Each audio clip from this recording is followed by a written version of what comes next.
Hey, what's going on? JD here, and I have a quick tutorial for you. Today we're going to show you how to install a SRAM chain. In today's case, we're going to install a 9-speed chain, but it goes the same for pretty much any speed chain. Just follow these directions. You may need a chain brake, or you can conversely use a tool with a chain brake, but in our case today we're going to use a pair of quick link pliers. So the first step here is to put the chain on the smallest ring on the rear cassette. And probably actually looking at this now, probably a good idea to clean things up as well because this guy's pretty dirty, and we're going to want to do the same in the front. In this case, this bike is a 3x system, so a 3x9 is a 27 speed, so we're going to put it in that smallest chain ring. It's just going to make things that much easier to work with. So all we're going to do now is break open the chain. The beauty is we don't have to use a chain brake for this because the power link is on this system already. We're just going to use the pliers, click it open, and the chain is off the bike. That easy. Then what we're going to do is use the old chain and the new chain, line them up link for link to make sure that we've got the exact same length, and you can see we've got this bang on. And then what we're going to do is return to the bike and feed this through the system, and we're going to make sure to feed it through the front derailleur because we've got the 3 rings in the front, and we're going to place it over the smallest ring.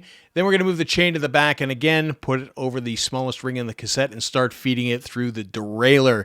Again, I'll just mention this, that make sure that you take close attention to how it was threaded through your derailleur if you haven't done this before, to make sure it travels the exact same route.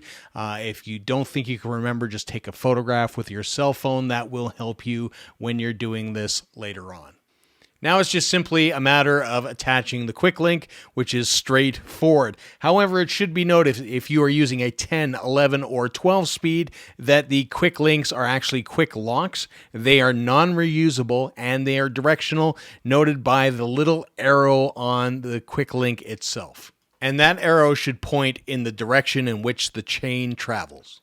Now all you have to do is pull the chain on either side of the quick link and it will snap together and your chain is complete.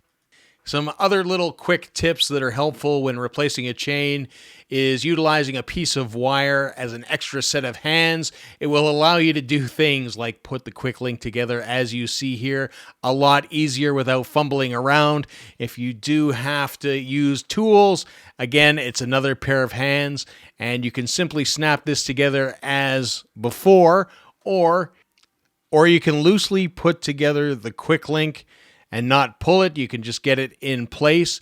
And then what you're going to do is remove the piece of wire so the chain is tight. Then what we're going to do is we're going to rotate the cranks so the quick link moves to just in front of the chain rings. Then from here, all we're going to simply do is grab a handful of brake, grab the crank arm, and pull it forward, allowing the quick link to pop together. Now all we're going to do is we're going to run the chain through all the gears to make sure that it is still indexed correctly, and you've pretty much installed the chain.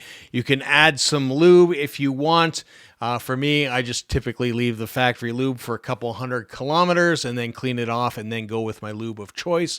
So please remember, like, comment, subscribe, hit that bell button so you get notification, and until next time, see ya.